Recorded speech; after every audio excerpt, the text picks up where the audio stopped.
Blessed morning sa buong mundo po na ating mga kapatiran. Kumusta na po kayo? At sa oras pong ito, ang ating tackle po ay regarding sa sabi ni Jesus, humayo kayo at ipangaral nyo ang aking mabuting balita sa buong mundo. Kaibigan, mga pastor, ebangelista, guro, apostol, propeta, kumusta na po ang ating pag-evangelize, ang ating pangaluluwa? Yan ho ang ating trabaho sa mundo. Kaya tayo pinili at tinawag ng Diyos. Kailangan po natin i-share ang gospel. Huwag niyo pong suluhin yan ang kaligtasan. Sa lahat ng tao po, hindi lang po mga mayayaman ang share natin. Kahit po nasa squatter, kahit po walang-wala yung tao. Kailangan ma-sharean po natin sila ng kaligtasan, ng salvation. Kasi yan po ang pinaghirapan ni Jesus doon sa krus ng Kalbaryo. Marami pong namamatay, wala pong relasyon sa Panginoon. Wala pong knowledge regarding sa pagdiyos. May religion ng iba pero hindi po naunawaan, naintindihan ang patungkol po sa salvation. Tandaan niyo po, magkaiba man tayo na religion, kultura at wika, anuman ang ating katayuan, mayaman ka man, mahirap, matalino mangmang. Kaibigan, gaano ka man kasama sa mundong ito, hinuscry man ang pinagagawa mo, mahal-mahal ka ni Jesus. Yan po ang katotohanan. Dalawang klase po ang kasalanan na ginagawa ng tao. Alam mo ang mali, alam mo kasalanan, ginagawa mo, yan, kasalanan yan. Mapabatas ng tao, mapabatas ng Diyos. Alam mo naman ang tama. Ito kadalasang kasalanan ng mga pastor, ebangelista, guro, apostol, propeta, mga kapatiran, mga Kristiyano. Alam mo tama, hindi mo ginawa, ay kasalanan ho yan. Yan po ang totoo. Kaya, sa ayaw sa gusto mo, kailangan po natin talaga ibahagi ang salita ng Diyos. Ang sinasabi na magliwanag ho tayo. Maging asin ho tayo sa sanlibutan ito. Kahit hindi nyo po sa ulo ang Biblia, kahit konti lang po ang alam nyo sa Biblia, nung una po akong nangangaral, John 3:16 lang ang alam ko. Kaya hanggat hindi po huli ang lahat, hanggat nananalaytay ang dugo sa iyong katawan, i-share mo na ang gospel, ang salvation, ang pagmamahal ni Jesus, ang pagmamahal ng God. Sayang ang pupapako ni Kristo sa krus. Kung isa sa mga kaibigan mo, mahal sa buhay mo, kamag-anak mo, kapamilya mo, ay mapupunta sa impyerno. Tandaan ho natin yan. Hindi po relihiyon ang magligtas sa iyo. Hindi po ang galing, kundi ang ating pagsunod, pagtupad sa kalooban ng Panginoon. Yan po. Sacrifice is better than, obedience is better than sacrifice. Kaya, aanuhin mo yung handog mo. Kung hindi ka naman sumusunod sa Panginoon, sa kanyang instruction. It's a time na, magkaisa na po tayo, buong Pilipinas. Ipangaral na po natin, saan man tayong departamento, ano man ang ating katayuan, i-share na po natin ang gospel, ang pag-ibig ng Diyos sa lahat ng tao. Ako po, pinadala po ako ng Panginoon sa construction.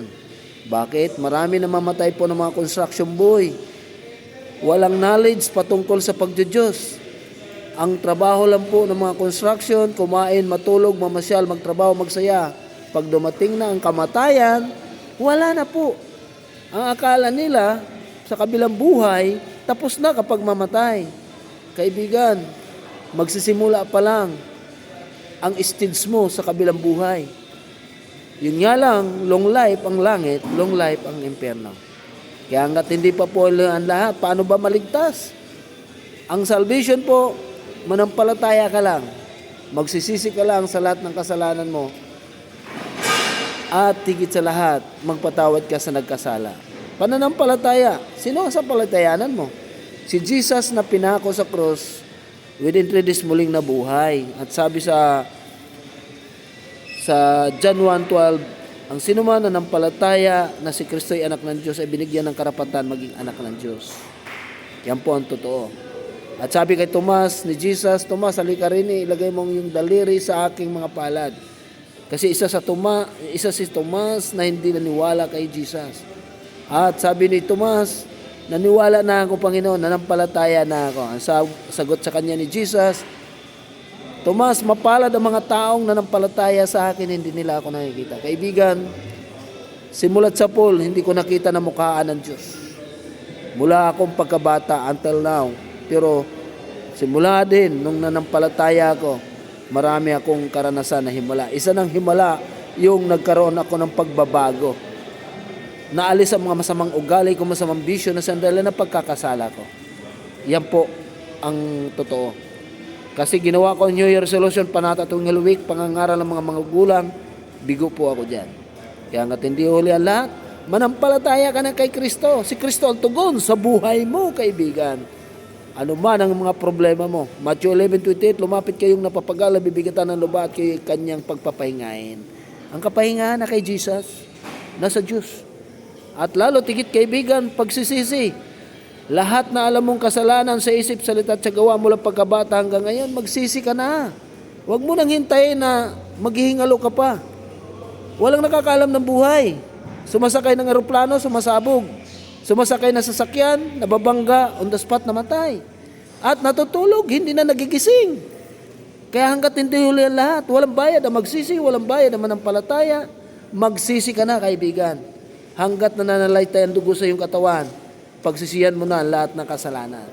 Tapat at banal ang Diyos, sabi sa 1 John 1:9, handa siya magpatawad kahit heinous crime man yan ang ating ginagawang kasalanan. Handa magpatawad ang Diyos, mahal na mahal ka ng Diyos sa pamagitan ni Kristo. John 3:16, gayon na lamang ang pag-ibig ng Diyos sa sanlibutan, pinagkaloob niya ang kanyang bugtong na anak, upang ang sino man sumampalataya sa kanya ay hindi mapahamak, bagkus magkaroon ng buhay na walang hanggan. Kaibigan, ng pangatlo, sabi ni Jesus, magpatawad kayo upang patawarin kayo ng amang nasa langit. Ito ang malaking transaction po sa Diyos. Ayaw mo gumawa ng masama, ikaw ang gawa ng kasamaan. Ikaw ang idadadown to earth nila. Ikaw ang hamakin nila. Pero ang maigaganti po, kadalasan po, pag nagawa ng kasamaan, paghihiganti.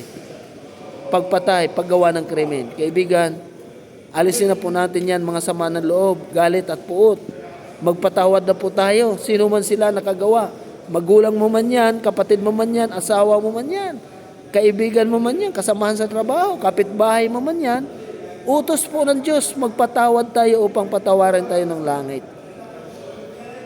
Alam niyo, kahit anong pananampalataya mo, kahit kasing laki pa ng buto ng abukado, kahit nagsisisi ka na sa iyong kasalanan, kung hindi ka marunong magpatawad, si Jesus po ang naging modelo nito. Bago siya nalagutan ng hininga, sabi niya, Ama ko, patawarin mo sila, hindi nila alam ang ginagawa nila sa akin. Kaya ang pagpapatawad ay napaka-importante sa Diyos yan. Forgiveness, eka nga, sa mga taong nagkakasala sa iyo, sa mga taong gumagawa ng masama sa iyo. Hanggat hindi pa uli ang lahat, hanggat buhay pa sila, patawarin na po natin sila. Kahit hindi sila humingi ng tawad. Yun ang sinasabi na, pag binato ka ng bato, gantihan mo ng tinapay na may palaman pa. Ibig sabihin, pag ginawang ka ng kasamaan, gawan mo sila ng kabutihan. Yan po, ang real talk po yan. Yan po ang meaning ng sinasabi ni Jesus na parables. At lalo tigit po, ang paggawa po ng mabuti, dahil kapag ginawa mo yung tatlo, pananampalataya, pagsisisi, pagpapapatawad, anak ka na ng Diyos kahit magkaiba tayo ng religion. Anak ka na ng Diyos kapag ginawa mo yung tatlo na yon. Ngayon, ang kailangan mo na, kasi ang pagtanda ng pagsisisi, pagtalikod sa kasalanan, hindi mo na gagawin ang kasalanan, gagawa ka na ng kabutihan. Ang paggawa ng mabuti, tuwan-tuwa po ang Diyos. Pero ang paggawa ng kasamaan, si Satan po ang natutuwa.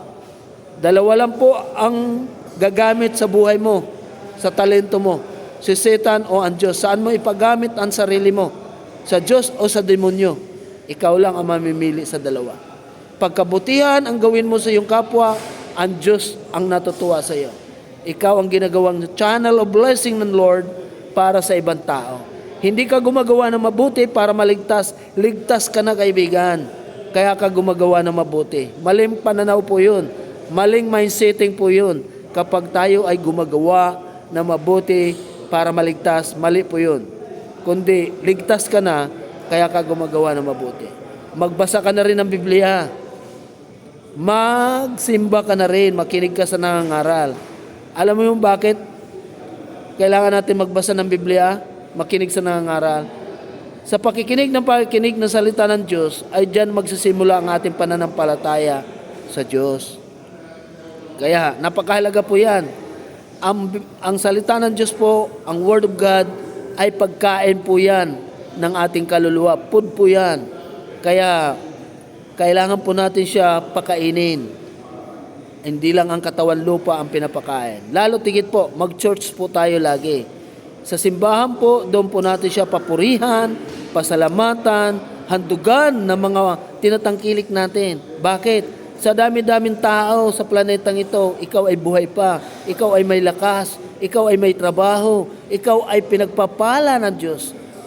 Yan ang real talk po. Kaya mag-church po tayo.